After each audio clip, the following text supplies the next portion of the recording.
A SRS 2022 aconteceu na última semana e a gente vai começar a debater aqui no Mad Talking alguns pontos muito importantes que foram levantados lá pelo pessoal em Nova York.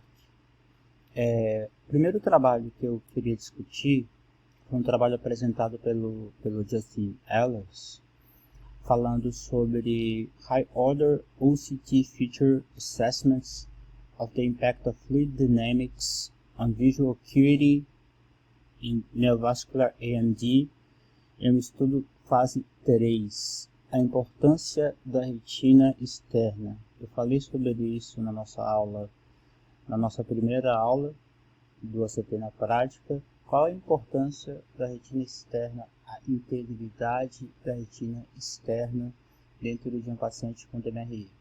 A gente sabe que alguns pacientes têm ruptura da limitante externa e da elipsoidal e que pode ter algum tipo de restauração com terapia antiangiogênica, mas se você tem um comprometimento da retina externa, você vai ter um prognóstico um pouco mais complicado. E qual o papel do fluido subretiniano? A gente conversa muito sobre essa questão, o fluido subretiniano, até que ponto a gente deve tolerar, se injeta muito, leva a atrofia, se tolera um pouco, pode flutuar, e esse é o grande ponto que eu queria abordar aqui. Flutuação da espessura retiniana ou surgimento de fluido.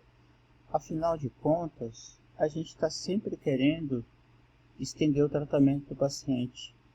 Mas e se flutua muito o fluido subretiniano nesse período que a gente não está vendo o paciente? Qual é o papel dessa tolerância? Qual é o papel disso tudo relacionado à integridade da elipsoide? Quais foram os resultados? Foram comparados dois grupos que tinham a elipsoide intacta na primeira consulta e pacientes que tinham fratura da elipsoide na primeira consulta. Os melhores resultados foram obtidos em mácula dry, ausência completa de qualquer tipo de líquido, um paciente com retina externa intacta. Tranquilo. Repito, olha só, pacientes sem fluido foram os que tiveram melhor resultado. E os piores resultados foram naqueles pacientes que tinham ausência de fluido subretiniano com ou sem fratura da elipsoide durante o estudo. Ou ele tinha fratura inicial, ou a fratura acabou se estabelecendo ao longo do trabalho. É interessante o seguinte, pacientes com fluido foram os pacientes que tiveram o segundo melhor impacto.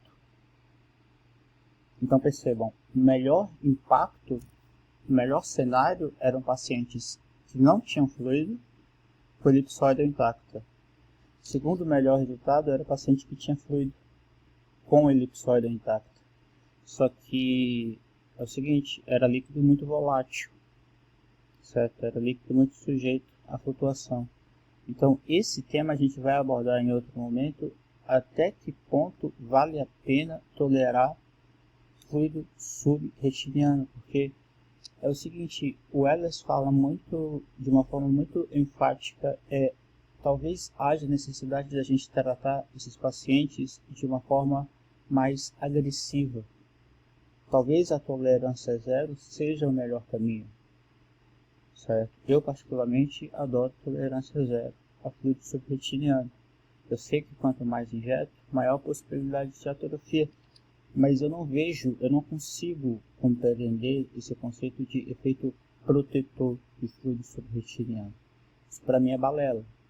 Fluido é danoso para a retina, seja sub, seja intra, um pouco menos abaixo do PPR. Mas assim, talvez seja mais interessante secar a retina, estender o tratamento e evitar esse tipo de flutuação na espessura da retina externa, certo? Um outro trabalho interessante abordando o mesmo assunto foi o estudo Tower, que é um estudo tailandês que ele, flutuação da espessura da retina externa é algo deletério para o paciente a longo prazo. Tudo bem, a qualidade do paciente irá cair. Tem como medir? Aí o que os caras fizeram? Fizeram um estudo multicêntrico, certo? Acompanharam os pacientes durante 3 anos, tratando com bevacizumab, ranibizumab e aflibercept, faziam switch quando necessário e avaliavam a espessura central no Central Subfield Thickness. Lembra que eu falei na primeira aula sobre a importância do Central Subfield Thickness? É aquele 1 milímetro central, certo, de raio, que compreende exatamente o centro foveal. É aquilo ali que importa na hora que a gente avalia a espessura retiniana. Como é um estudo asiático, tinha muito paciente com polipoidal, mais de 50% com polipoidal, tratado sob regime Treat and Extend, e eles fizeram um índice chamado Fluid Fluctuation Index. Eles pegavam o quanto que flutuava para cima ou para baixo, somavam em consultas durante o segmento do paciente e dividia pelo total de duração de intervalo, certo? O tempo total compreendido pela duração dos intervalos que o paciente acabava sendo submetido. E quais foram os resultados que acabaram surgindo com isso? Primeiro, você acha que o teu paciente vai flutuar a espessura da retina externa? É porque provavelmente ele já tem uma espessura da retina total. Se ele já tem uma espessura de retina alta, se ele já tem um Central Subfield Thickness alto na primeira consulta, é bem provável que ele tenha uma instabilidade maior durante o segmento. Então imagina o cara que tem, na verdade, eles até colocaram um ponto de corte, 405 micra. Acima de 405 micra é um alto indicador, um alto preditivo de instabilidade daquele fluido. Irá flutuar durante o tempo que você não vê o paciente, certo? Foi o ponto de corte mais sensível e também mais específico. Outra questão preditora de instabilidade, presença de fluido intra ou subretiniano na primeira consulta. Então, atenção aos pacientes, sejam pacientes com espessura retiniana central aumentada, certo? Acima de 405, por exemplo, e pacientes com fluido na primeira consulta. Esses são pacientes que tendem a flutuar bastante e essa flutuação vai ser muito deletéria.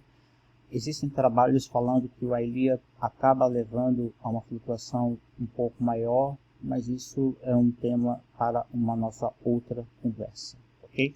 Muito obrigado.